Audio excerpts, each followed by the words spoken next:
সাদা কাপড় পরাইবে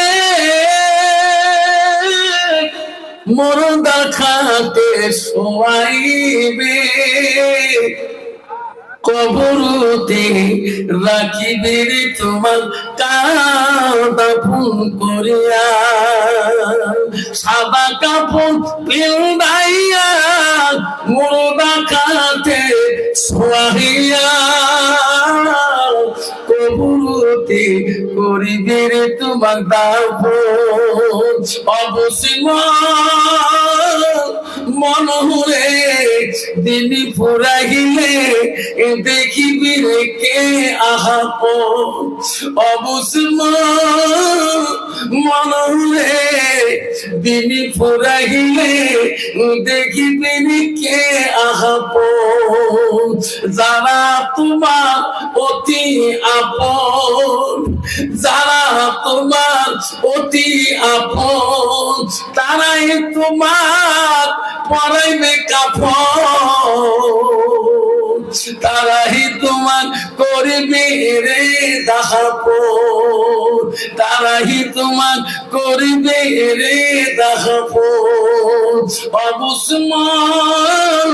পাগল মন রে দিনী ফুরাইলে দেখিবে রে কে আহাপন পাগল মন রে দিনী ফুরাইলে দেখিবে রে কে আহাপন এরকম ঠিক না ঠিক এরকম ঠিক না বেটা মুসলমান এই কথা বুঝলে মুসলমান কোনদিনও মদ খাইত না মুসলমান নেশার ট্যাবলেট মুখে দিত না নেশার সিরাপ খাইত না মুসলমান সুদ খাইত না মুসলমানের ঘরে জন্ম নিয়ে মুসলমান কোনদিনও ডালনা খাইত না মুসলমানের ঘরে জন্ম নিয়ে মুসলমান হয়ে তাস খেলাইত না চিন্তা করছি আল্লাহ বলে দিলেন ও বান্দারে বান্দিরা বিবাহ করাইলেন আমারে আল্লাহ রাব্বুল আলামিনের নবী আল্লাহর নবীকে আব্দুল্লাহ ইবনে মাসউদ বললেন নবী গো আপনার কাছ থেকে সবচাইতে বড় আমলটা কি আল্লাহর নবী বলেন বিদুয়ালিদায়রা তুমি তোমার মা বাবার সঙ্গে সদ্ব্যবহার করো আল্লাহ রাব্বুল আলামিন কোরআনের মধ্যে বলেন ওয়াকাযা রাব্বুকা আল্লা তা'বুদু ইল্লা ইয়্যা ওয়া বিল ওয়ালিদাইনি ইহসানা আল্লাহ রাব্বুল আলামিন বলেন আমার ইবাদতের পরে তুমি তোমার মা বাবার খেদমত করো তুমি তোমার মা বাবার সঙ্গে সদ্ব্যবহার করো মারে আজকে কিছু বলে 90% যুবক আছে বা ওই নারীর তালে পড়িয়া ওই মোবাইল মার্কা নারী তালে পড়িয়া আমারে বহু যুবক আছে মাকে দেখতে পারে না বাবাকে দেখতে পারে না যুবক রে আল্লাহর নবীর সাহাবী বলছেন নবী গো আপনার কাছে একটা কথা বলতে চাই নবী গো জমিনের মধ্যে আমি কার খেদমত করব আল্লাহর নবী বলেন যাও যাও যাও তুমি তোমার মার খেদমত করো তিনবার বলো মাত্র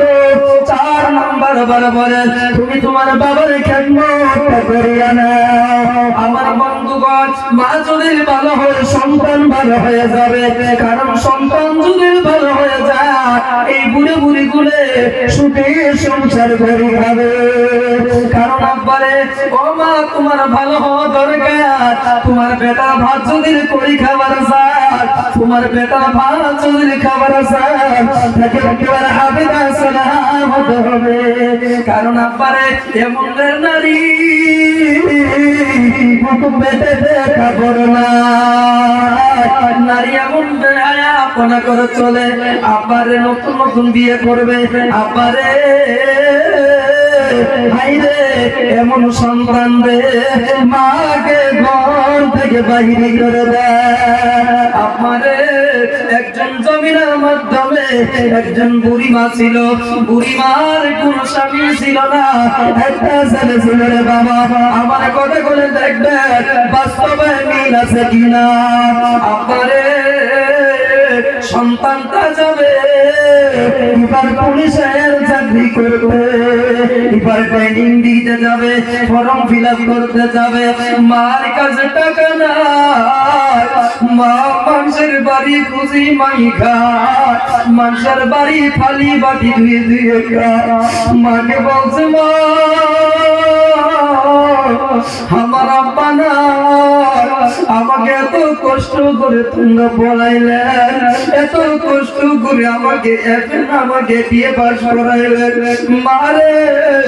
আমি আশা করছি পুলিশের চাকরি করবো রে মা। মারে এদিকে যাবো, ফর্ম ফিল আপ করবো মা, 2000 টাকা ফর্ম ফিল আপ করতে হবে। মা বলছে মালিক রে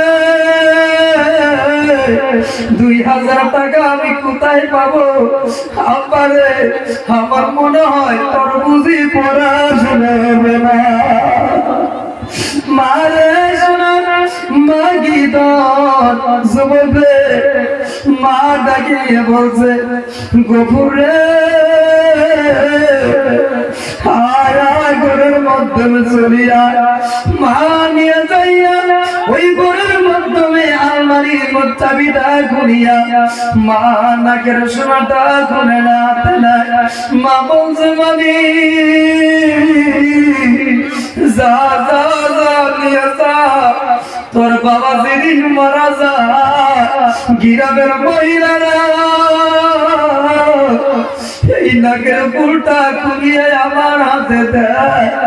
আমি আমার স্বামীর বস্তু আমি বিক্রি করতে পারি না, আমার বিবাহের দেব বাবার এই ফুলটা বিক্রি করিয়া তুমি চলে যাও, তোমার পরীক্ষার বড় বিলাপ করে দাও। সন্তান বলছে মা মারে এই আমি তোমার নাকের ফুলটা আমি বিক্রি করতে পারবো না। সন্তান বারবার করে বলে মা বলছে জাদু রে জাদু মানুষের বাড়ি থেকে মানুষের থালা বাটি ঘষে ঘষে মাত্র 1000 টাকা জমা করেছি, আর এই ফুলটা বিক্রি করিয়ে তুমি পরীক্ষার ফর্ম ফিল আপ করো। পরীক্ষার ফর্ম ফিল আপ করে সন্তান